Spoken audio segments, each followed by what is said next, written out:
Woo! Finally back. Hey everyone, welcome to another episode of the From the A to the Bay podcast. Obviously, I'm Jordan Watkins alongside the Bay Area legend. He doesn't keep it. He doesn't keep it. Really keeps it teal. Kevin Dana. KD, what's going on today? Hey man, we got to start by giving a big birthday shout out to the one Waddy Watkins, big 7'5" fella, turned the big 27 Sean Barton year for the Stanford football fans out there. I was the trying to think of other 27s who wore the 27 number 20. Who are some of your? Do you have favorite number 27s in professional or college sports history? so there's freshman year Christian McCaffrey. Oh, that's Remember he was 27 before he was 5. I forgot about that. Yep. Don't ask me how I remember that, but I just did. Let's see, the other 27s. I'm trying to think like of any Braves players that were 27 that I should know. I'm sure there are, but I can't think of them right now. Yeah, I can't think of any. Anyway, if you're number 27 out there and I forget, my apologies. But no, man, I appreciate it. It's crazy. No, I tried to stay up till midnight and I did. But I was just thinking when the clock did strike midnight, obviously I was happy. Usually what I do is if I'm in a private setting and it hits midnight on my birthday, I always pray and thank God I get to see another year. And I thank him for the positives and the negatives that I experienced in the past year, just because everything that I go through, I fully believe it just gets me closer and closer to what my real calling is supposed to be in His name. And at the same time, though, I got sad, because obviously in this country alone, we've lost 400,000 plus people to a virus. It's over 1 million in the world, and so part of me did feel bad that all those people didn't get a chance to celebrate their birthday this year. So that it definitely was a little bittersweet moment, because I mean, man, we've lost a lot of people. Yeah, yeah. And with that too, I'm gonna take a second to shout out, of course, one of my legends, Hank Aaron's jersey here. Of course, he passed away just a few last week. Yeah, last week. I actually went to high school with his granddaughters. So I kind of know a little bit of the family. Really great people, really great people. And it's crazy. Obviously, one of Hank Aaron's nicknames, Henry Aaron's nicknames, is the home run king. And I was joking with people. I was like, it's not often that someone has a nickname that has king in it, and they're still so underrated. Like, Yeah. obviously he's known for hitting 755 home runs. Obviously, depending on what school of thought you're in, he's either the home run king still or he's not. I'm not going to go into that right now because that take up the whole show. But I was looking at some stats of his, like his playoff numbers. And there was one stat about, like, this player still hit X amount of more home runs, or this person had more triples or whatever. They still wouldn't have as many total bases as Hank Aaron had in his career. And it's just like, that's insane. Yeah. Like, I think that was one of the interesting things. Like, obviously it's unfortunate and sucks that it took his death for me to see some of these numbers. But when you look back, and I was like, this dude, like, this was a bad dude. Like, not even just hitting home runs, but everything. I'm looking at his baseball reference right now. When he was 39, he hit 40 home runs and batted 301. And the thing that always kind of jolts you a little bit when it was like, wow, how good he is, yeah, he had 755 home runs, but he never hit more than 44 in a single season, or 45, I guess he hit in 1962. But that just shows, all right, and 47. I'm going over my own step, but he never hit 50 in a season, we can say. And that's incredible, just the longevity. I mean, this guy played in the major leagues for 23 years. It's wild. I mean, it's insane because, again, like, and rightfully so, a lot of people know him for the home runs, but he was a really good defensive outfielder. He hit for contact, as you just mentioned. I mean, he literally did it all. And I feel like one of the things I've thought about, over this last week or so is he really does not get enough credit for being one of the best baseball players of all time. He doesn't. He gets credit obviously for being a great power hitter, but not just a great player, period. He was a 21-time All-Star. 21 times. It's insane, man. Yeah. And I was looking at this one video. I can't. I want to say it was either in Japan or in South Korea, maybe. It was like an all-star game. This is way after, I think it was after his playing days. And he's out there for a home run derby and still just, crushing them and signing autographs for the fans and everything. And I mean, it's like, obviously we're not even going into his just the humanity side of Hank Aaron, because oh my goodness, like that's a whole show in and of itself. Yeah. But it's just one of those things of, even for me, like I was growing up in Atlanta, I never met him, but it felt like you always knew him. Like he just felt like family. It in some weird way. I don't know how to fully explain it, and I hope that makes sense. But like, you just felt like you knew him. Waddy, did your parents ever have a chance to watch him play? So in person, I don't think so. I'm sure they probably saw, like, especially my mom, since she was in that region growing up. My mom might have seen him on TV. I'll have to ask them. But in person, I'm not sure. They've never shared any stories about seeing him play in person, because they've got plenty of stories of like, if any big Braves moment, you name it, Sid Bream slide, they were there in Fulton County Stadium. Yeah, like my mom always tells me, like, she was like, yeah, the stadium was shaking, it was rocking, it was crazy. So that was before you were born, right? Yeah, that was 92. One of my first baseball memories. Yeah, that was Francisco Cabrera. Yep. Just snuck through the 5.5 hole. If he hits this one to left field, we'll be dancing in the streets. Oh man. Yeah. So again, so rest in peace to an absolute legend on the field, off the field, Hank Aaron. I mean, we could do a whole rest in peace for so many people. I mean, even in just the Atlanta Braves family alone, right? Obviously Hank Aaron, Don Sutton, who was one of my first inspirations to get into broadcasting. Listening to just that legendary group, right? You got Pete, Skip, Joe, all of those guys, and then Don Sutton. He was doing radio a lot for the Braves. Phil Necro recently passed too, and again, like I said, this is just in one baseball family. So again, anyone out there who's listening, if you've lost someone this past year, whether it was COVID related or not, my heart goes out to you. And here's the 2021 picking up and being better. Hopefully we can get this whole vaccine situation taken care of and get it and spread out, and we can get back at it. I mean, hey, like KD, I guess one positive thing is looks like we're gonna be back to work soon. How does your schedule look the rest of February? Yeah, so I actually have to still check the schedule. I put down in my Excel spreadsheet of my schedule the ones that I was available for. I got to cross reference it with the one that came out yesterday. But yeah, it's nice to have a little more work for sure. I mean, my schedule went 0 to 100 real quick once December hit. So yeah, it's been yeah, just trying to stay afloat, which I will certainly take. So. Oh yeah, no doubt. It was it's funny, like I texted my moms right away when I saw the email from Stanford about, here's what's going on the rest of February.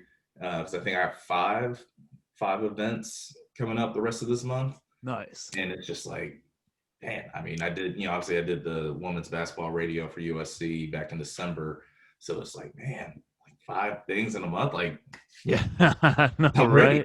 It's going to be great to be back on campus. Definitely. It was good to watch the men's basketball game the other day and see them back in Maples. I forgot what Maples looked like. It's weird though. It's weird to say I haven't been in Maples in a year, almost. What? Yeah, I mean, trying to think, the last game in Maples had to have been on the women's side, at least like late February. I think Or so. I mean, they had the game November 25th. The men's side had to be like late February, maybe early March. Yeah, because I think the last time, I'm trying to think, what was the last time I was there? Because the last time I can remember was Sabrina Ionescu's That was 2K, February 1K 24th. game. Yeah, I'll never forget it because Miss Sonia Curry, one of the most That's right. sweet, one of the sweetest women you can ever meet. She touched my shoulder. I said hi to her. Still remember it. I remember that. I remember that. Yeah. It was packed that day. My That. goodness. Yeah, I remember Sabrina spoke at Kobe's memorial earlier that day. That's Blew right. up, and then and set some record in that game. Like the first person to go 2K, 1K, 1K. I think that was the record. In college basketball, period. Yeah. I would say too, not just women's. Yeah. So it was that was quite the. I mean, Oregon was going to win the national title that year. I thought. I think so too. So sucks for them. Yeah. So I mean, just that class as a whole, that would have been the perfect way for them to go out. Yeah, I mean, Satsu Sabali, like, it's hard to say like the number 2 pick in the draft is underrated, but I thought Satsu was underrated. I think it's fair to say that when you have, again, that presumptive number 1 pick running right alongside you, that's getting all the attention. So we are going to take a quick break. And as you see, hopping in right now, my guy MJ Hurley is in here. We are going to talk about the Super Bowl, NFL playoffs. I'm sure he's got some takes on the Packers and how that whole thing went down. We'll be right back. All right, everyone, welcome back to the From the A to the Bay podcast. Again, Jordan Watkins, Kevin Dana, and welcome our guest, MJ Hurley. He's with us coming in from Texas. That's a recent move. MJ, how you doing? I'm doing well, boys. How are you? Thank you for having me. No problem. Appreciate you coming on. So first and foremost, tell all the viewers, tell everyone what you've been up to lately. I am up to a lot of things. I'm working on a very big project personally right now that I talked to Jordan about last night. I don't know if Kevin's heard about that yet, but I'm working on that, and I'll be able to tell the general public about that soon, hopefully.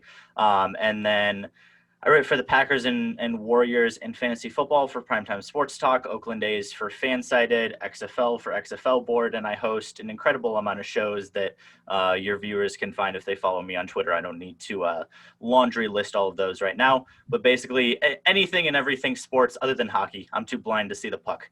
But, baseball, football, basketball, I'm your guy. No, I love it. And so, of course, just starting off, and again, like, seriously, when he talks about the laundry list, like, it is a laundry list. I've been fortunate to be on a couple of shows with MJ too. He does an awesome job. So again, everyone, please check him out. He's doing a great job. So let's start it off here. There's a lot of Packers stuff in the background. Obviously, especially for me as a Falcons fan, I was pulling for the Packers hard to get the Bucs out. Tough way to go out. And I guess what are your overall thoughts, I guess, on the Packers season, that game in and of itself, and what's next for them? So the first thing I always tell Packers fans is, and this is the lesson I learned from my father when I was 7 years old. I remember crying after the Packers lost to the New York Giants in the 2007 NFC Championship game. And my dad was like, kid, it's a game. Don't cry. He was like, you got to watch more football this year than most fans got to watch of their favorite team. So that's something I've always remembered. I mean, the Packers have had plenty of disappointing NFC Championship conference game losses. So that's something I try to remember, and I give that lesson on to others Packers fans. But obviously, you want your team to go to the Super Bowl, and especially in the fashion in which the Packers lost, I labeled it the other day as the most disappointing of the 4 conference championship game losses we've had in the last decade. But I mean, you can argue about Matt LaFleur and the fourth down call. You can argue about officiating, which, I mean, very quick on that. I just don't like when games are decided by the refs, even if I'm not a fan of the team. Basketball, football, baseball, umpires, referees, officials. I just enjoy when you get to that high of a level, let the boys play a little bit. Was it pass interference on Kevin King? Absolutely. The dude grabbed the Bucs receiver twice. I mean, he grabbed him, let him go, grabbed him again. It was pass interference, whatever. The fourth down call, you need 2 scores to win anyway. So, I mean, in my opinion, I'm not a statistician, but whichever way you go about it, you need to score twice to win the football game. You need to get a stop. So if you want to go for the field goal first or the touchdown first, either way, you need both. So there's that. But on a base level, you get 3 turnovers. Take Tom Brady out of the equation. I don't care who the quarterback is. You get 3 turnovers. You go 3 and out immediately after 2 of them. You are not going to win that football game. I mean, Davante Adams dropped a touchdown. He hasn't done that all year. The man has not dropped a touchdown pass all season. He drops it in the NFC Championship game. Equanimous St. Brown drops a 2-point conversion, which makes some of the math at the end weird. We wouldn't have had to get 2 scores, only would have had to gotten 1. Maybe you play that last goal to go situation differently. The Packers still outperformed the Buccaneers in every statistical category and lost that football game because they just didn't play like themselves. And it's disappointing to watch Aaron Rodgers lose another game. The last thing I will say is a lot of people freaked out after that game with Aaron Rodgers' press conference. The man has lost 4 championship conference games in the last decade, 2 in a row now. And Packers fans and players alike basically echoed my sentiment that this is the most disappointing out of all of them. So when Aaron Rodgers goes through that and he has big free agents on the team, Aaron Jones, star running back, as a free agent. Nobody knows what's going to happen there. When there's big pieces who are going to be free agents, his all-pro, all-world center, Corey Linsley, is going to be a free agent, one of his best friends. When guys like that are going to be free agents, yeah, he's going to say the future is uncertain because he doesn't know what the team is going to look like next year. But you have a guy who is a minority owner in the Bucs. He goes to every UW-Madison basketball game specifically that he can go to. The guy literally said, even though he grew up in California, he was raised as a man in Green Bay. The Packers raised him. Mm-hmm. He's not leaving Green Bay, at least not this year. You can get into salary cap maybe 2022 before that season. The Packers financially might be able to save some money and do some things. But the GM of the Packers, Brian Gutekunst, said, we are not along that philosophy of drafting a quarterback in the first round and playing him right away. They're comfortable with Jordan Love sitting till the last year of his normal rookie deal, which is through Aaron Rodgers' current deal. So Packers fans, you got to watch more football than most fans of their team this year. You still have Aaron Rodgers, who is the MVP. He's playing some of the best football that has ever existed.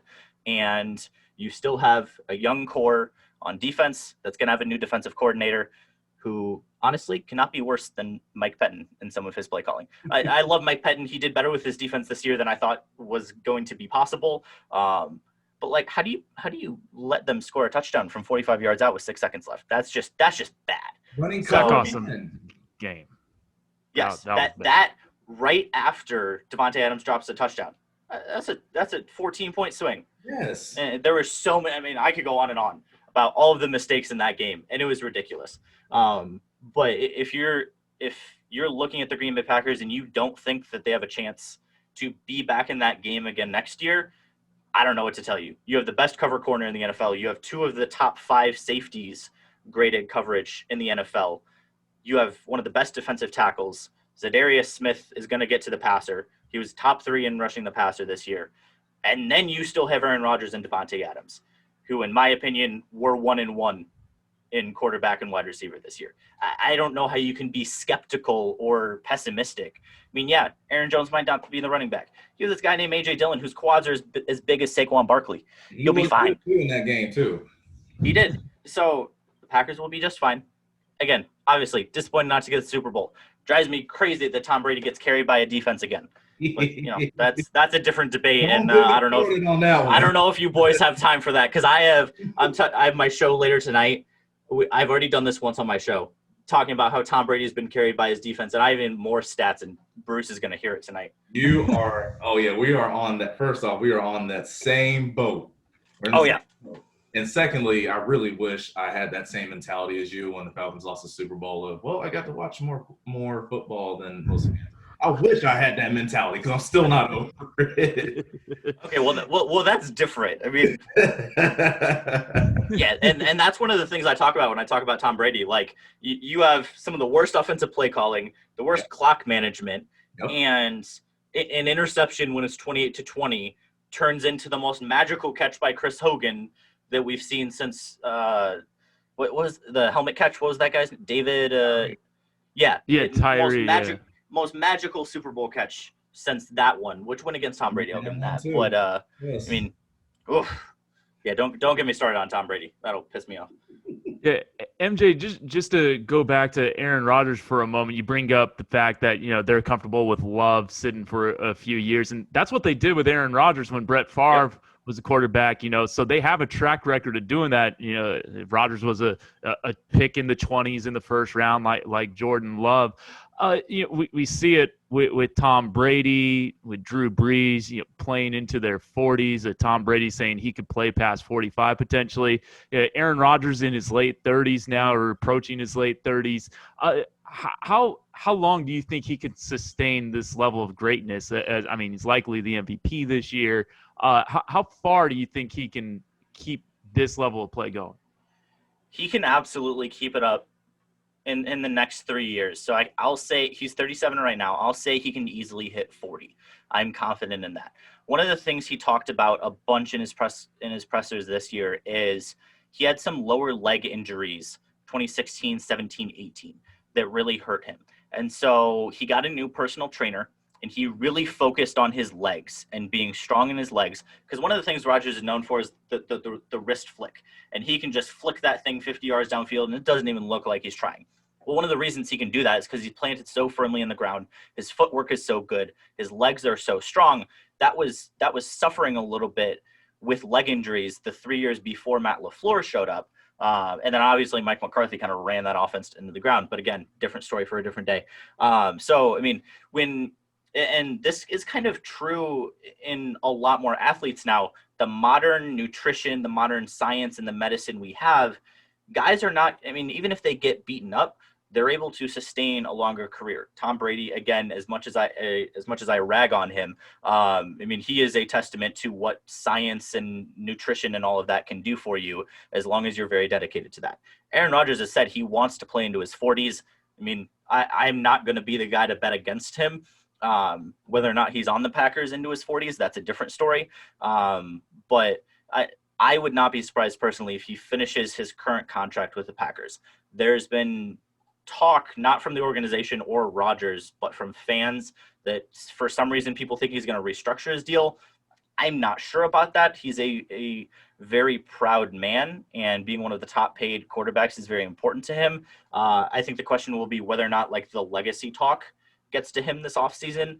That, in my opinion, would be the only thing that pushes him to restructure a deal. So if he restructures, that might change the length. That might extend the length. I'm not sure. But when you have a guy who throws 48 touchdowns, I think 5 interceptions, that's never been done in NFL history. So, right now at age 37, he's doing things that have never been done. So if I'm the Green Bay Packers, I am taking him as long as he wants to be there. Jordan Love can sit. He can learn from, in my opinion, the most talented quarterback of all time. And if Rodgers decides to leave, if Green Bay decides it's time to move on, you have, like you said, Kevin, a situation that's similar to Brett Favre and Aaron Rodgers, but in my opinion, a lot better, because Rodgers and Favre are now friends, and Rodgers has learned from that experience, and it's not going to be the same. Yeah, just a quick follow-up. You talk about his new trainer. Is it the AR-12 method, like the TB-12 method? I wouldn't say that. He basically said he took the off season, when he was hurt in 2018, that off season before LaFleur came. He basically said he did an incredible amount of squats and just stuff like that. He just had not. A lot of quarterbacks do not weightlift, and he was like, I kind of just got into weightlifting, and I just got a lot stronger than I was before. Because before he just focused a lot on his game, and he realized, I'm getting older, I'm getting beaten up a little bit in the legs. I just need to focus on that. So I don't think it'll be as prominent as the TB12 method, but if you want to call an incredible amount of squats the AR12, I'll give you that. Man, that's wild. You lift weights, you get stronger. Weird, Man, right? that's crazy. But no, here's a hot take maybe for you. I want to get your opinion on this. Uh, I feel like the Packers definitely do not need to be in such a rush to get rid of Aaron Rodgers because I think they'll have similar, and I know they didn't win as many championships, but it'd be similar to a Patriots effect when Tom Brady left. Where everyone was just ready to get on the Tom Brady for that last year he had in New England. Obviously, the weapons weren't very good, and it was highlighted for a while, but it really came into fruition this year when there was a different quarterback. Obviously, it was Cam Newton, and obviously by far the weapons in Green Bay are a lot better than what they are in New England. I'm not trying to say they're the same, but at the same time, where everyone's been giving the Packers heat for why are you not giving Aaron Rodgers help? He only has Devontae Adams and Aaron Jones, where they're the receivers. Why'd you draft a quarterback in the first round instead of getting more receivers, et cetera, et cetera? I feel like if Aaron Rodgers leaves, and like you said, most talented quarterback to play the game. Obviously, I think these next few years, the more Patrick Mahomes plays, he'll be in that. Yeah. Oh, for sure. But obviously, over the course of a whole career, I agree with you. It's Aaron Rodgers. But I feel like if he leaves, you're gonna the void will be. Yeah, now I understand exactly how good this dude is. Whether it's checks at the line and he gives you that smirk. If you're a defender and he gives you that smirk at the line, it's a done deal. You're like, what am I doing wrong? Oh no. Right. And so it's just like, okay. He's like, do I need an audible? Is he kidding? Like, I don't know what to do. But so I feel like it's one of those things of you're not gonna be able, you won't appreciate him as much for as good as he is and was until he's gone. So you might as well keep him for as long as you can. So before I answer that, a real quick story, Jordan, and I know you will like this. So on that smirk, one of the things Rodgers likes doing when he's at the line of scrimmage is he'll talk to the defensive lineman about Pac-12 football. While he's reading the defense, he will start, because he's a California guy, so he will start talking to the defensive linebacker if they're in the A or B gap. He'll just start shooting the breeze about Pac-12 football.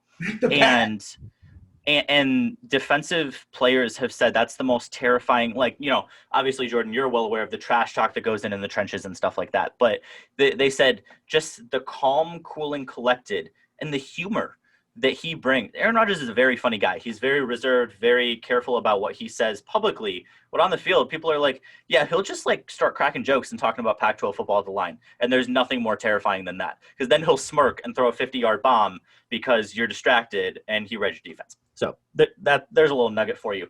But yeah, I think Jordan Love. So what the Packers said the other day in their postseason pressers was basically, we drafted Jordan Love. We're not going to play him right away. We're playing Aaron Rodgers, and they basically warned this might not be the first time that we draft to develop a quarterback.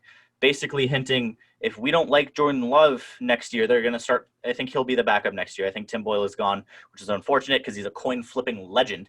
But if Jordan Love is the backup next year, they said they want to play him in preseason games while also starting Aaron Rodgers and competing for a championship. That was the exact quote. So if they don't like what they see from Jordan Love throughout the preseason, more reps in camp with the second team, they basically said there's a chance they could do this again. So Packers fans, don't freak out if they draft another quarterback, or if, as Aaron Rodgers is on the way out, they draft the backup for Jordan Love, whatever that might be. But, I mean, I agree the Packers' weapons are better than New England. Obviously, Aaron Rodgers makes them better. I mean, at Marquez Valdez-Scantling, he is, other than Tyreek Hill, the best deep ball threat in the NFL. Absolutely part of that is Aaron Rodgers. But yeah, if you threw one of the other top 10 quarterbacks in there, MVS is still one of the fastest guys in the league, and he's really good at running straight. His routes could use some work, and he's getting a lot better. I actually pointed out that in the conference championship game, I saw a lot of what I see in early Devontae Adams in MVS and his footwork and things like that. So, I mean, Allen Lazard is one of the best blocking receivers in the NFL. And he's Aaron Rodgers' third down, Mr. Reliable. I need an 8-yard out route. Let's go to Allen Lazard. So, I mean, the Packers had over 1,000 yards in the slot this year. Everybody said they needed a slot wide receiver. So I think the benefit to the Packers would be if Aaron Rodgers leaves, let's say after this year, for the sake of argument, because that's when the best cap situation would be to let him go, is after the 2021 season. You have Jordan Love on a rookie deal. That's the best thing for an NFL team, is a quarterback on a rookie deal. They'd have an incredible amount of money. They need to extend Devontae Adams. But other than that, they'd have an incredible amount of money to go spend on some guys. Obviously, you cut Preston Smith, some of the dudes who are holding down the cap a little bit. But I don't see any value you bring by having a quarterback on a rookie contract. I don't see statistically even how that could provide more value than Aaron Rodgers right now. So I don't think they'd be as bad as New England. I think their defense is better than New England's was this year, because New England also had some guys who opted out due to COVID, a decent amount of guys. They had some injuries and stuff like that. So I think they're a better football team than they were this year. But it obviously would be rough. It wouldn't be as good as Aaron Rodgers. The biggest benefit, if he were to leave, is having a quarterback on a rookie deal. MJ, I wanted to kind of flip it over to the other side of the football, and there's always, in these big games, there's always goats. I'm not talking about the greatest of all times, but kind of the scapegoats for these games. Yep. And unfortunately for Kevin King, he was kind of one of those scapegoats for, getting burned a few times, and obviously the pass interference at the end. He's a Bay Area guy, so he's a guy that resonates with us over here. He's an Oakland guy, Pac-12 guy, went to Washington. What did you make of not only his performance, but kind of his year overall this year, and kind of the future going forward with Kevin King? Kevin King was one of the top man coverage corners, I think, the first 4 weeks of the season. He hurt his back, which has kind of been his MO. He's really good in the first couple games. I mean, the guy has incredible physical gifts. He's 6'3", 215. He's got amazing length. So the physical traits are there. And after his injury, he just didn't look the same. He was dealing with back spasms again the couple days before the NFC Championship game. So I think that plays a part in it. It also has to do with, for some reason, Kevin King does not like playing press. He likes playing 8 yards off the ball, which I still to this day cannot understand. Jair Alexander is a little dude, and he likes playing man. He likes bump and run. He likes pressing the star wide receiver he's covering. For some reason, unbeknownst to me or anyone, but anybody covering or watching the Green Bay Packers, Kevin King does not like press. I don't know why. Part of that is Mike Pettin gave his corners the option. So, I mean, he would call a coverage, and for the most part, they had the option of choosing playing close to the line of scrimmage or playing off. Kevin King almost always chose playing off. So, I mean, I think he's a talented corner. I don't think he's a number 2. I think he's a number 3. I would rather see him, I don't really want Kevin King covering Mike Evans or Chris Godwin. And we saw what happened when he did. I just don't love that matchup from what I've seen over the last few years. If he stays in Green Bay, I really hope they draft a corner first or second round so that he kind of has that pressure. There's a dude behind you that's very talented. We have a lot of respect for him. Packers also have pretty good record drafting corners in the first round. So overall, that's kind of what I'm looking at in Kevin King. On the Mike Evans touchdown with that really poorly timed jump, he played it really well. He was in good positioning. Apparently the dude just sucks at jumping. I've never seen that poorly of a timed jump. Then the next drive, he gets trucked by Leonard Fournette. I don't know if you guys have seen that picture. Yeah. Ooh, that looks bad. It's hard to come back from that one. And then, obviously the pass interference. And again, like I said before, did he hold, I think it was Scotty Miller? Yeah, he held him twice. He grabbed his undershirt twice. But that wasn't being called the entire game. So honestly, I don't blame Kevin King for that, because the entire game, Packers and Bucks, they were both holding everybody. I mean, the amount of times before that Kevin King held Scotty Miller and Mike Evans was incredible. Jair Alexander doesn't really need to, but Shannon Sullivan was holding. Allen Lazard was getting held everywhere. Devontae Adams had the same thing on a potential touchdown skinny post at the goal line. His undershirt got grabbed. and they didn't call it. So again, if you want to let the boys play, let them hold, go for it. Let them hold. But when Kevin King sees that all day, I mean, Jordan, you can speak to this. You see what the refs are giving you, and you take it. And then all of a sudden, when they change the rules in the last minute, that gets really confusing. And then not only did they change it, they did it late. Like the play was done. He goes, and then incomplete. And 1, 2, 3, flag. Yeah, I was just like, and that was my big thing with it, because I agree with you 100%. Like, no doubt was it a penalty? Like, I don't think anyone's questioning that. No. But well, by the rule, was it a penalty? But when you go by how they were calling the game, and for the record too, I love the fact that they let them play. I love it. It's a playoff game, trip to the Super Bowl. You know, two of the greatest quarterbacks to ever play the game, and one of the greatest settings to ever host the playoffs. But yeah, you let them play. I love it. I was all with it. And I think that was the thing for me that's the thing that rubbed me the wrong way about the call too, was you've been letting them go at it. And there have been some calls that were a lot more egregious than that one. I mean, like, we're going to talk about, Kevin King held him twice in a play. Devontae Adams got held twice in one play a couple of times with no call. So, it's just like, all right, cool. Keep the same energy. That's all we want and ask for, I feel like, as fans. If you're going to be bad but consistently bad, I'm not going to say anything. But it's got to be consistent at the end of the day. That's the main goal. And also, just from like a football purist perspective, I wanted to see the game end with the ball in Aaron Rodgers' hand. Oh, absolutely. Because you get that ball back. So that was the third down. Patriots, goodness. The Bucs kick the ball. They punt it. Let's say Packers get the ball at their 20-yard line, 15, 20-yard line. A minute 20 left in the game. They have one timeout. Aaron Rodgers is doing much, much more with much, much less in his career. Yeah. Arizona, Detroit, all of those games, all those highlights we've seen Aaron Rodgers. Yeah, and around before they played us in the NFC Championship. Exactly. So you see that, and again, taking myself out of the equation as being a Packers fan or even writing about the Packers all season. I mean, Aaron Rodgers, what we've seen from him, I want to see him have a chance. Not even saying I want them to win. Obviously, I do.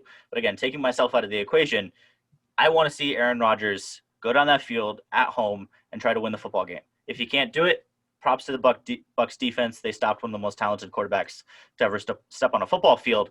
But to just kind of end the game very anticlimactic, just kind of sad. So go ahead, Waddy. I was going to transition to the Super Bowl real quick. So if you had another Packers question.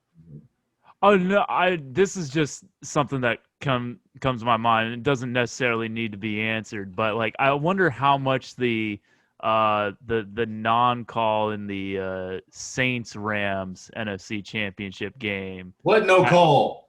I didn't see anything.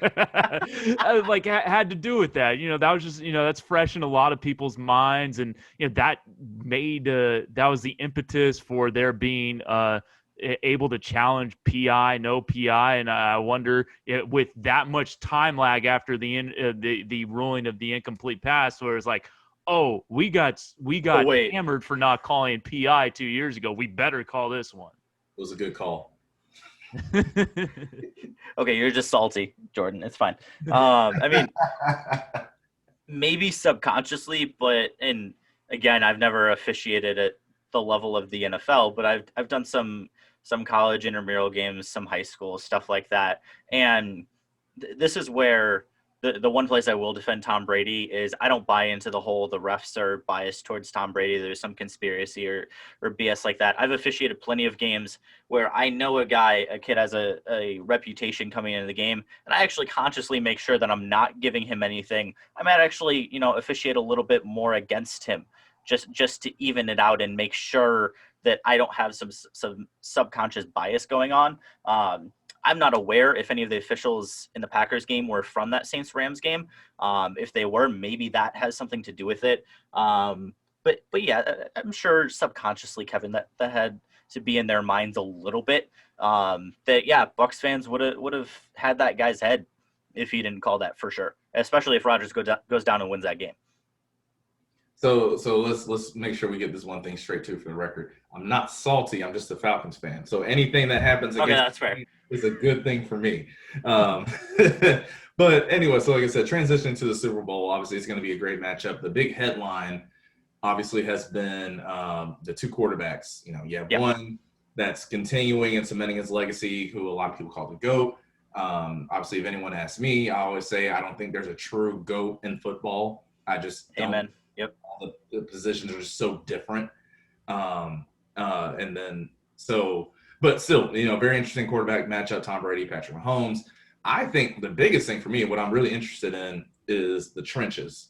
And maybe that's a bias, you know, being a defensive lineman, but you know, we saw what Tampa Bay did against a depleted Packers line, of course.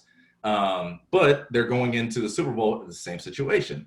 You know, the Chiefs, obviously they have one offensive lineman. He opted out because of COVID. You know, he's helping out, I believe, in Canada. So like, first and foremost, awesome. Like that's great. Good for him.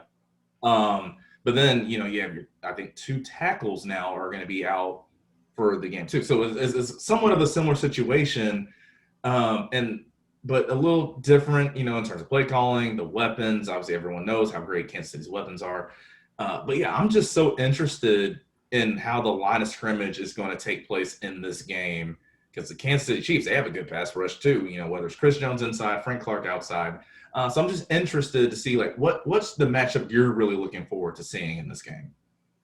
I think the line will play some part in it, but I think the Chiefs are definitely much better suited to deal with the Bucs pass rush. What I mean by that is they do a lot more motion, a lot more quick hitting. I don't know if you two saw the picture on Twitter that there was one play the Chiefs ran in the AFC Championship game where inside the tackle box in the backfield, I think there was one guy ahead of the line of scrimmage, Travis Kelce. There were all 6 weapons that Patrick Mahomes had, including himself. And it could have been a handoff, a toss, a pitch, a reverse, a screen, a quick hit over the middle to Travis Kelce. They run stuff like that, which props to Andy Reid is just incredible offensively, the schemes that I've never seen. So I think they are going to neutralize that pass rush much better than the Packers do.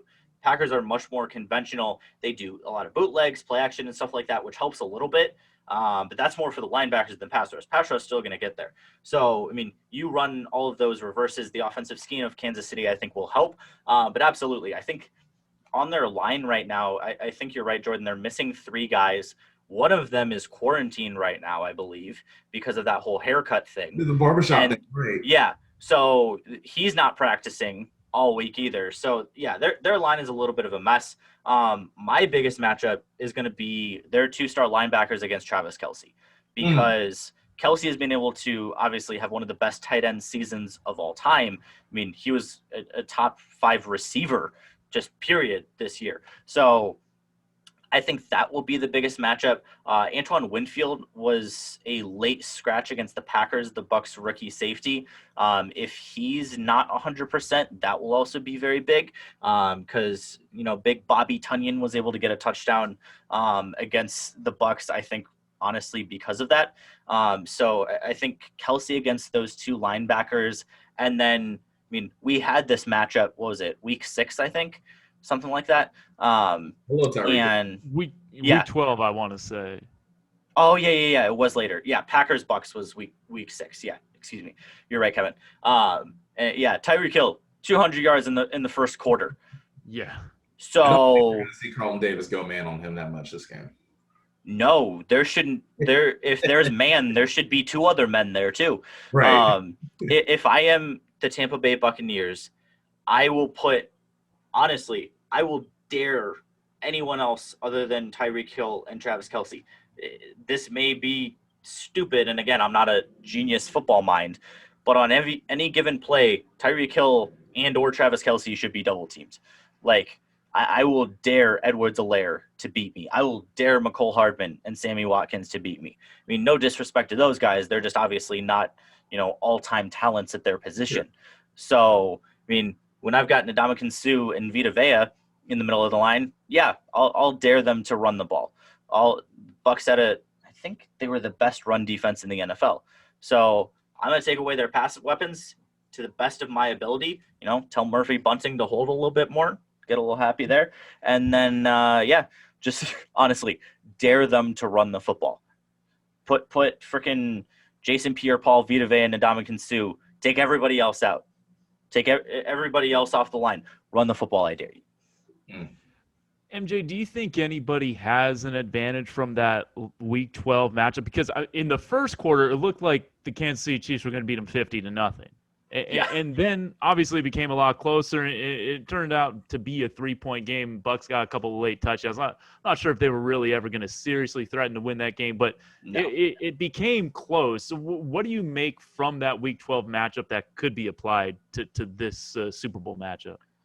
Well, like I said, I think the Bucks are going to be a lot more scared of Tyreek Hill, which I don't know why they weren't already. Like, I don't know what film you've been watching, Tampa Bay, but the guy's really fast and he's really good at this whole catching the football thing. But I think I have been making this comparison all year, and I don't know if it's legitimate, but I honestly already I compare Patrick Mahomes kind of to LeBron, where first of all, people are kind of just taking for granted how good he is and just accepting it and just expecting it. And second, I honestly think they've been coasting. The Chiefs did not impress me all year. They were every game was close. I mean, Mahomes okay, buddy. Okay. The Falcons should have beat the Chiefs. And exactly, that's what I'm talking about. Coasting. If you almost get beaten by the Falcons, that is just sad. The Packers, ended them. Poor Bobby Tunyon got 3 touchdowns. That was his coming out party.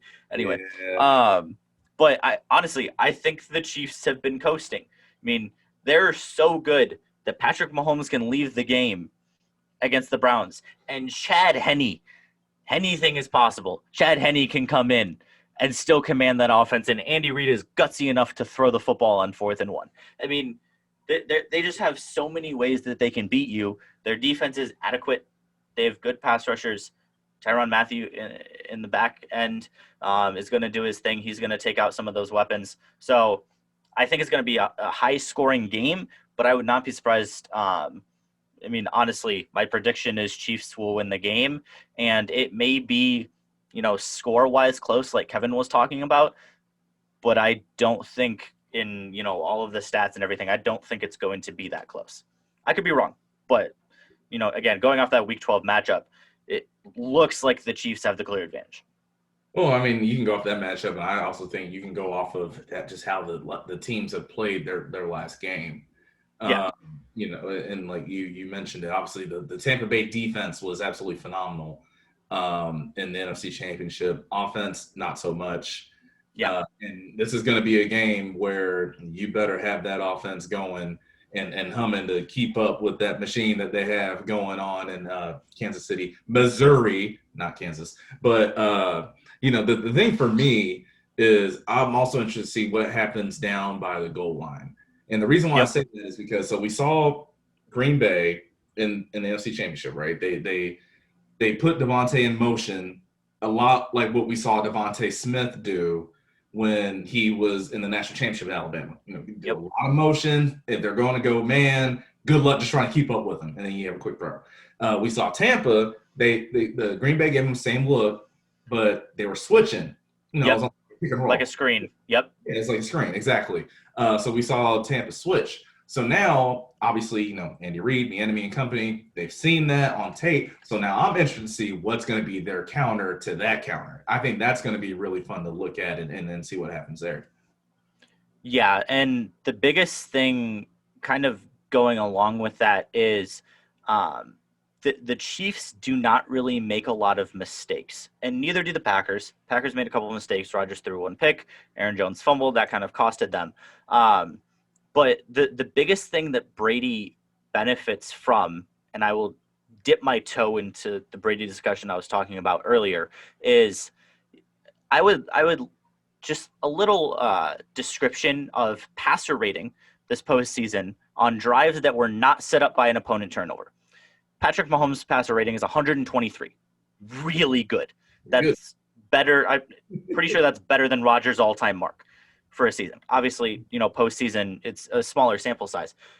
Tom Brady's passer rating, when not set up by a turnover, is 71. That is 52 points worse than Patrick Mahomes. So I will say the same thing that I said before the Packers game. If the Chiefs don't turn over the football, they will be just fine.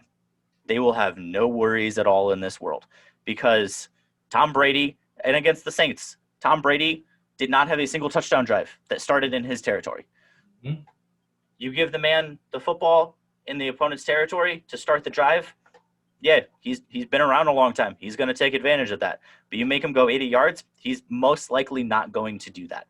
So, honestly, if I was Andy Reid, I'd play conservative. I would do a lot of, let's throw a quick screen to Tyreek Hill, get him out there.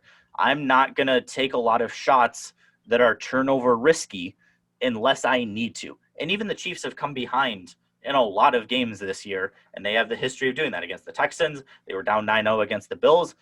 They can quickly turn it around. So don't get too excited. Don't get too worried. Play your game. And again, please, for the love of all that's good and right in the world, just don't turn the football over, and you will be fine. I promise. Because, yeah, I'll stop there. Yeah, and also, I mean, if Tom Brady throws 3 picks again, like the Chiefs aren't going to go 3 and out. No. So yeah, I'm with you, and I think that this game it might be closer on the scoreboard. Like the Chiefs have, I mean, they needed a last-second field goal to beat the Chargers week 2, like a 58-yarder. Yeah.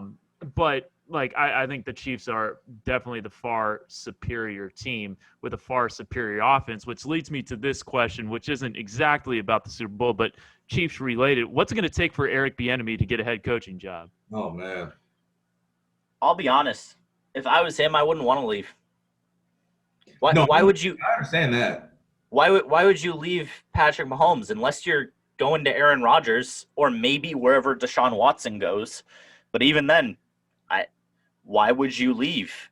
I'd take an interview or two just to bait the Chiefs into paying me more, but I wouldn't leave.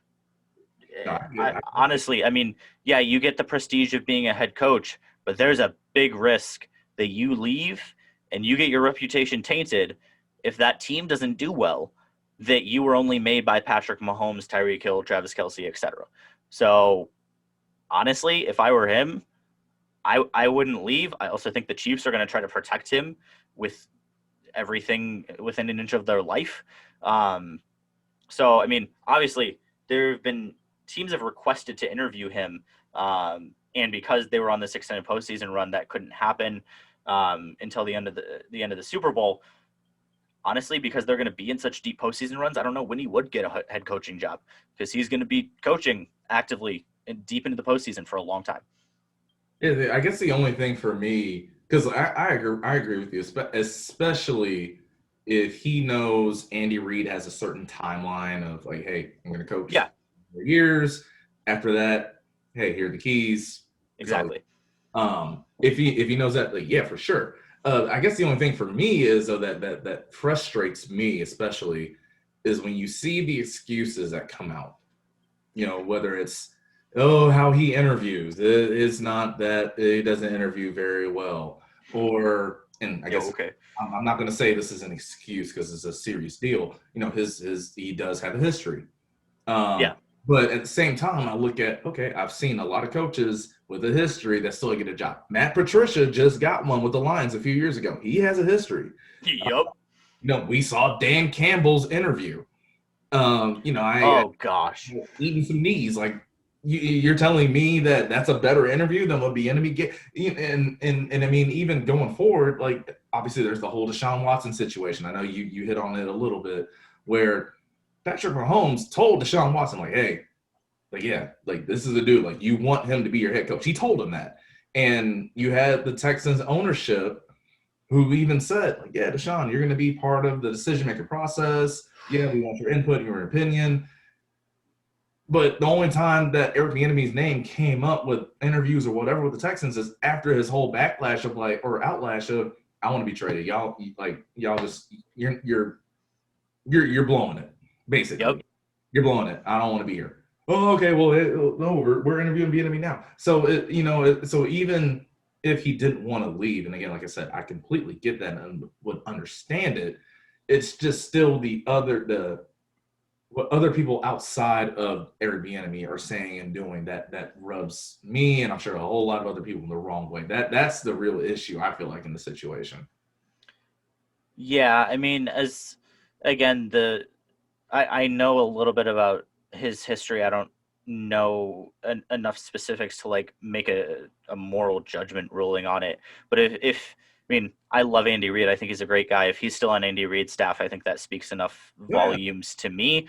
As long as he doesn't have an issue, if none of the guys around him on Kansas City have an issue, etc., then that works for me. I don't know why you wouldn't want him as your head coach. I mean, again, like I talked about, he and Andy Reid in coalition have designed one of the most impressive schematic offenses that the NFL has ever seen. Granted, they have incredible weapons, and that really helps. But even so, we've seen some good weapons wasted in NFL history. So, I mean, it's still impressive what he has done. Again, as long as whatever organization talked to him, clears his history with him, they're okay with where he's at right now. I don't see why you wouldn't want him. And then, on the Texans front, goodness, get Deshaun Watson out of there. They just hired the guy who's been in charge of the worst passing offense in the league the last 2 years. Why would Deshaun Watson want to be a part of that? I don't even know. Me neither. Where would you like to see Deshaun Watson go? Atlanta. Yeah, Jordan. I know I don't understand this. The man put the Jets as his number one, supposedly. Obviously, that's reports. As a Packers fan, I don't want to see him in the NFC North anywhere. Please, Lord, I'm asking you. You just got the second best quarterback out of the division too. Exactly. We're playing Jared Goff, Mitchell Trubisky, and Kirk Cousins. That is a dream. That'll work. Give me Jordan Love. He'll still be the best quarterback in that division next year. Screw it. But no, I honestly, I think I saw Washington as a good spot. They don't really have a player to send over. They really just have Chase Young, and they're not going to send him over with some first round picks. But I think Washington really is just a quarterback away, whether it's Deshaun Watson or somebody else. I don't know. I think honestly, what I think would be very interesting would be, and I don't know why this hasn't been discussed yet, Jacksonville. As good of a prospect as Trevor Lawrence is, if you could send that number one pick to Houston, who will probably somehow find a way to mess it up, and get Deshaun Watson, that's a win-win to me. Y'all are in the same division. You screw him over and get really good quarterback. Obviously, I don't think Houston's going to send that. I don't think they'd send Deshaun Watson in their own division. Another place I'd like to see him is the Colts. Again, same thing. So unfortunately, two of my favorite landing spots are in the same division. I could see the Jets doing something really stupid and paying way too much. Yeah, I just really hope he doesn't go to the Bears. Again, I'm sure they would find a way to I'm sure Matt Nagy would find a way to screw that up, but it would at least worry me more and give me slight anxiety before we played Chicago. So I'm with you. My main thing with Chicago is, look, you had a chance already to get him, and you decided you wanted Mitchell Trubisky. And so again, the thing for me was, so we played against Mitchell Trubisky. It was my last college game in the Sun Bowl. Yeah. So I always make the joke that Mitchell Trubisky is Dallas Lloyd's favorite quarterback because he got 2 picks against him that game. So after that, I was just like, wait, they didn't pick the shot. They picked him. Oh, okay, I guess. I mean, okay. So I'm with you. I don't think Chicago deserves him. That's my thing. Yeah. So big thing here. Last thing for you. This is a new segment here from the 8 to the Day podcast. We're calling it Coast to Coast. So it encompasses the whole country, and it's all about naming a top 5 in a certain category. If you want to be in order, cool. If you don't want to be in order, also cool. And with it being the Super Bowl coming up, the top 5 category is you have to name your top 5 states in producing NFL talent. Producing NFL talent. Yeah. Okay. California, Florida, Texas. Not Illinois. We're not good at that. Well, we produce a decent amount of talent, but none of them stay in Illinois. They leave right away. Definitely good basketball state, though. Yeah, you're right. I'm going to go pretty much all South: California, Florida, Texas, Alabama, and then I know what Jordan wants me to say. Do I want to give it to him? Kevin, do I want to give it to him? I probably will. It's his birthday. You might as well. It's your birthday? It is. Happy birthday, bro. I'll give you Georgia. Thank you. There we go. And the only thing I'll say is Texas is number 1. And I'm slightly biased because I just moved there, but I'm back in Illinois now, so it's cold so you're here. good. It's freaking cold here, dude. It's gonna be 9 degrees on Sunday for Super Bowl Sunday. Gosh. Oh, nice and toasty. I walked around without a coat today because it was 35, and I'm just enjoying it before it gets down to -10. I was over here complaining about, do I want to grill on Super Bowl Sunday? Because it might be 50 degrees. I don't know. I hate you. I hate you so much. KD, what's yours? My top 5 for MJ. Yeah, for your states producing NFL. Oh, my states. Yeah, I mean California, Texas, Florida are the ones that obviously jump right off the bat. I mean, I remember the Utah Utes had like their 3 best skill position players from Florida, and no disrespect to Utah because they recruit Florida well, but if a state 2,000 miles away from Florida can get 3 players from Florida that are that good, and there's still plenty to go around. Florida is definitely in there. Georgia would definitely be in there in my top 4, but I'm trying to think of who would to differentiate. If I could take another state out, I mean, I don't want it to be exactly like MJ, so I'll go Louisiana. No, that's a good one. Yeah. All right, and so apparently it is my time to sell my pitch of why Georgia deserves to be number 1. So first and foremost, yeah, I said it. Georgia deserves to be number 1, and there's a reason why I say it. Look at the per capita numbers, because I think obviously there's the big 3, right? California, Texas, Florida. I think if you have a top 5 list, somewhere in that list, those 3 have to be in there. Those are also 3 of the most populous states in the country. Georgia is not, but the numbers that Georgia puts out is still up there with a lot of these other highly populated states. So that's why I'm putting Georgia at number 1. Plus, a guy that we've talked about a lot in this podcast, who was going to be a big determining factor, Tyreek Hill.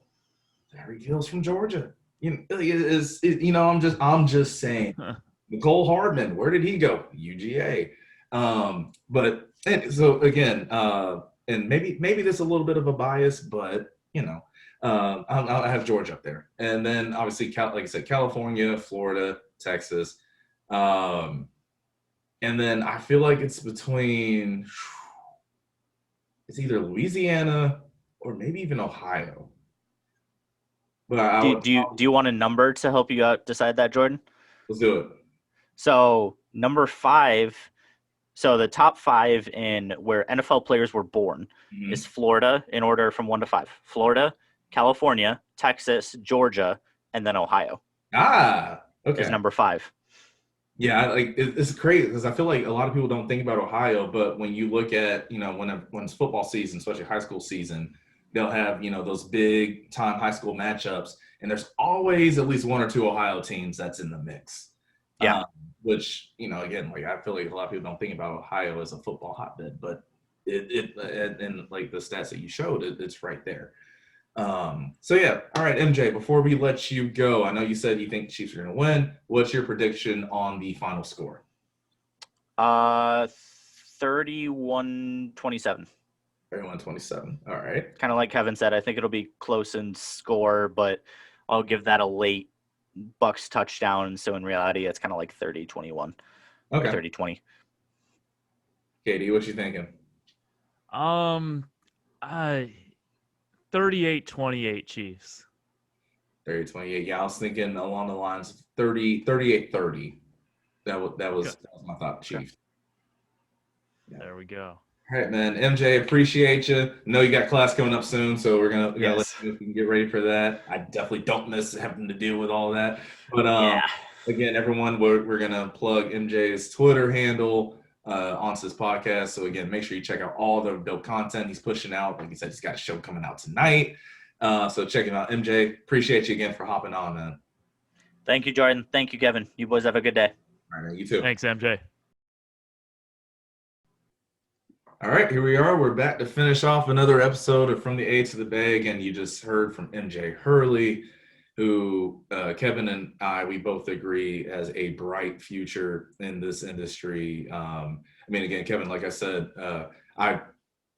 even when I was on one of his first shows to now, like the growth from then to now, and even then, like he was still really, really good. But now, like you just mentioned, he's on his facts, was ready to go for everything. It's like I said, I'm excited to see what's in store for him. His mind operates at a level that I wish mine operated at. I was beyond impressed. Like, wow, is all I can really say about MJ Hurley. Like that. Whew. Yeah, he's legit. No, absolutely. And again, it's always exciting when you see, young. It's crazy. I'm saying young people. Like, I definitely must have just turned 27. I don't know. I'm saying young people, but I guess people younger than you showing, that promise, that talent, that want to, the drive to make it happen, and he definitely has it. So, again, like I said, everyone make sure you check out MJ's content and stuff that he's pushing out because the young whippersnapper. The young whippersnapper. See, back in my day, I ain't but yeah, to round this out, because I know, Kevin, obviously you're about to head up to Chase Center Sir. for the Warriors tonight. And I mean, so might as well just finish it off with a little basketball talk. I mean, Let's do it. A lot of stuff has changed since we last had an episode. Last I heard there was a big 3 or something like that in Brooklyn. The Rockets play defense. The Jazz are the best team in the league. But I tell you what, there's one thing that's consistent, and I can always harp on: Hawks will underachieve. And it's crazy saying that because technically you look at it, I think they're 6th seed today right now, which actually would technically be overachieving.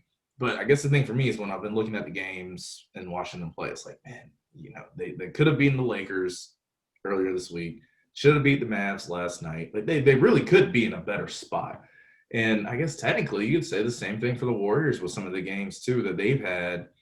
Of course, we'll see what happens in the next few games. No Looney, no Wise. Gonna be tough. Maybe Andrew Bogut's around somewhere, or Zaza's around somewhere. I don't know, but they're gonna have to figure that out. Yeah, I mean the tough thing about this year is it's not like you can just sign a center and plug them in the next day. Like with all the COVID protocols, it's almost like by the time that guy would get healthy, it'd be like another 2 games before James Wiseman comes back. So it's going to be tough for sure. And I guess to pivot to the Hawks, what were your expectations of this team? Because I thought, they could have a winning season this year, and they're 10-11 right now. So, I mean, they could very well finish 39-33 if they get on a little bit of a heater. What do you expect from them this year? So my thing overall was you're going to be at best a 6 seed, which again, like I think I said, like they're right about there right now. But I guess the thing for me is when you look at some of the games they've lost and how they've lost them, that's where I've been somewhat disappointed. And I get it. There are a lot of injuries that they're dealing with still without Bogdan Bogdanovic. You just got Gallinari back and Cam Reddish back. DeAndre Hunter's been out for a few games. But that being said, they were in a close game late with the Lakers. They were very sloppy in the game yet last night against the Mavs. They play Utah tonight in Atlanta, so that's going to be interesting. And Trae Young scored 4 points against the Jazz last time they played. Yeah. Which I mean, that's a whole nother conversation. Also, on that note, a lot of you owe John Collins an apology. All right. Yes. I've been on John Collins, and Kevin can tell you this. I've been on John Collins bandwagon pretty much since we drafted him. But he has been balling. He's been open. He's been balling, and it's what he did last year too. Like, how many guys do you know walking around on the street are 2010 guys, and people are questioning if he deserves his money? I mean, if he didn't miss 25 games last year, Might have been a bubble team. they could have been a bubble team for sure. Yes, absolutely. So I mean so I guess that's the thing. Like I said, technically when you look at it, they're not underachieving, but when I've been watching and seeing some of the games they've lost and how they've lost them, it just feels like they are. Yeah, and I guess especially after the 4-1 start too, it's like your mind starts to go places that maybe it wasn't going at the beginning of the season. Like, oh, maybe this team could be a top 5 team in the East with a start like this. And then obviously you have the injury troubles, and you trick off a couple of games, and then you're looking up at a sub 500 record. Because I mean, the thing is, at the end of the day, at least last time I looked at it, it's been a while, but last time I looked at it, I want to say they're still at the top of the Southeast Division. Yeah, well, I mean, the Miami Heat have had all sorts of troubles in there, and they're still losing with Jimmy Butler coming back. The Hornets are a couple games under 500. The Magic have fallen off the face of the earth, and we all know what's going on with the Wizards. So, yeah, at one game under 500, the Atlanta Hawks lead the Southeast. Yeah, I'll take it.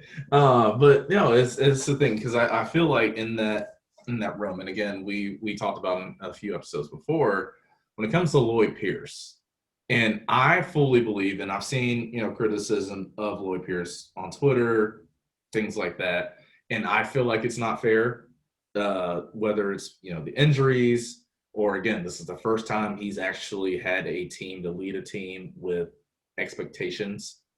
Because let's be real, no one expected anything from the Hawks the last few years.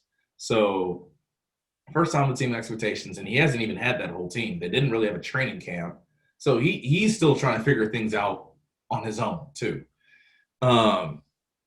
The thing for me though is, at the end of the day, I feel like a lot of this relies and it goes down on Trae Young. And if anyone ever asked me, obviously I was big on wanting Luka. I wanted Luka in the draft. But it's like, all right, cool. We got Trae. I'm ready to roll with it. Obviously, it's been a lot of fun these 2.25 years, I guess you could say, with Trae. Last night though was interesting because Dallas made a conceded effort. We're going to double you, keep you off the ball. We're not going to let you impact the game. It got them frustrated. You got tech early. And so my thing is, okay, look, the main reason why the Hawks have these expectations is because of what you've done so far early in your career. Like, that's the big part of it. Like, they feel like they have a building block. Hopefully they'll see that John Collins is one too. They bring in Clint Capella. DeAndre Hunter is a stud. He was hooping this year. Man, he's something else. Yeah. So the main reason why we have expectations is because of you. So now it's I'm not even just asking you to be a big time scorer player. I need you to be a leader. And so I think that's where Trae still has to grow for me, is being that leader of a playoff team. Like, I'm not even saying like a Chris Paul kind of guy, because I think Chris Paul is a whole new level of leadership, or Draymond, Steph, all those guys. But you have to grow into being a leader now. And I mean, Trae's 21, maybe 22 years old. For sure. So that's going to take a couple more years at the very least. It just that's the one thing that holds you back there, just the absolute youth of that team. But I mean, the future is super bright, and I wouldn't mess with that at all if I'm the Hawks. I'm riding with that team now that you got Bogdanovich and Gallinari.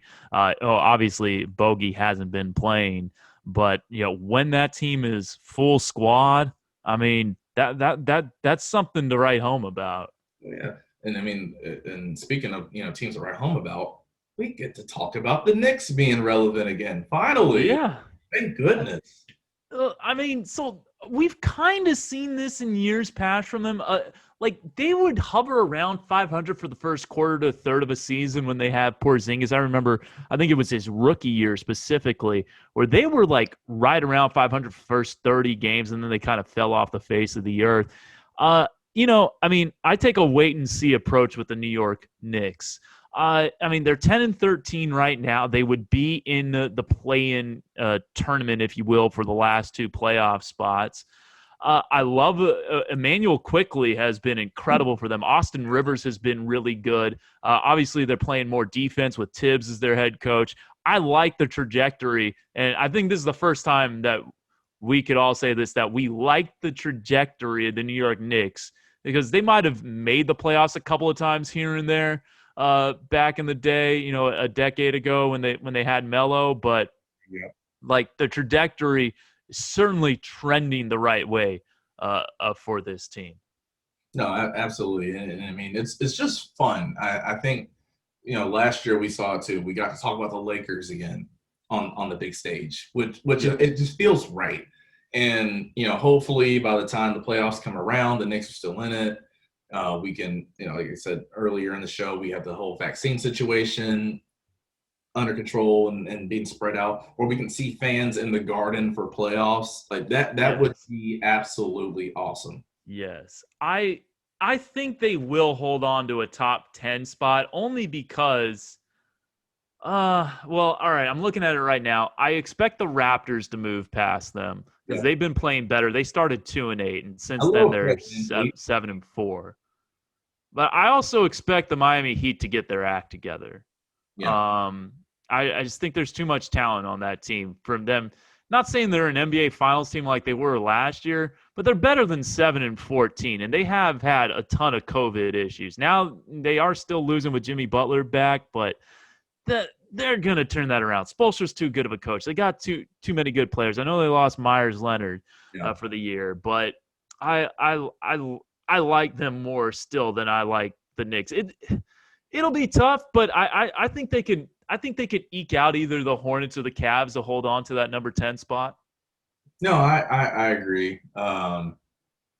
It's just, hopefully they can the rest of the year that, COVID's under control for them. And it's so crazy to say, hopefully COVID's under control, because it's not under control. Yeah. But I feel like, going into it again, even as a Hawks fan perspective, it's like, all right, the Heat are going to win the division. So let's just be second in the Southeast or somewhere in there where you're in contention for the playoffs. Yeah. I didn't expect them to be, like you mentioned, 7-14. So we'll see how they go for the rest of the year. But on that note, Kevin, I know you got to start getting ready to head up to San Francisco again. Like we said, sure. With a game tonight, so I'm going to let you go. One note before we do go, because we talked about Utah football a little bit earlier, and again on the note of lost a lot of people. Oh man! This year, shouting out to the Utah football program, Ty Jordan and his family. Again, another loss that was so unfortunate this year. Just a freshman, had a bright future on and off the field, from everything I've heard from people who cover the Utes. So condolences to his family, teammates, any other loved ones that knew him. Again, like I said, hopefully soon we can put this chaos and just this loss of life, or as the magnitude of loss of life that we've been having, these last few months behind us soon. Yeah, that's a terrible, terrible loss. I mean, he was the Pac-12 Offensive Freshman of the Year. And, Utah's had a lot of good running backs over the last few years, especially under Kyle Whittingham. Zach Moss, one of the more recent ones. Devontae Booker's in the NFL, and Ty Jordan was in line to be just that. So unfortunate and just really, really tough news around Christmas. So yeah, definitely my condolences to the Jordan family. With that, we are done for the week. Everyone, hope you enjoy your Super Bowl weekend. Keep it safe. Obviously, if you just must be with the crowd population, keep it small, social distance as much as possible, so we can fight this thing, beat it. But at the same time, again, if you are going to be around people, hope you enjoy your Super Bowl Sunday.